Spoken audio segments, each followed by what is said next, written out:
এডুকেশনের মতন ফালতু জঘন্য সাবজেক্ট দুটো হয় না, এত জঘন্য সাবজেক্ট। কে একজন বলেছিল ভাই এডুকেশন নে ভাই, বিরাট সোজা সাবজেক্ট ভাই, পড়তে লাগে না, বিরাট নাম্বার ওঠে।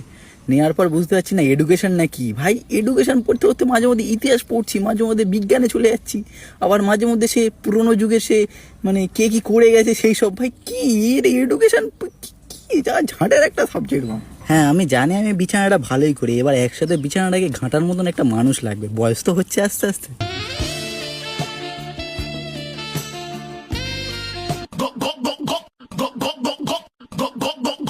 আজকে আর জামা কাপড়ের সাথে মারপিট করলাম না, কারণ দুদিন ধরে খুব অত্যাচার হচ্ছে। ভালো করে সুন্দরভাবে ফ্রেশ হয়ে রেডি হয়ে চুপচাপ বেরিয়ে গেলাম ভালো ছেলের মতো। তারপর ভাইও চলে এসেছে, আমরা তারপর রেডি হয়ে বেরিয়ে পড়বো, যুদ্ধের জন্য যাব, যুদ্ধের গান চালাবো না, এমনটা কি মানা যায়?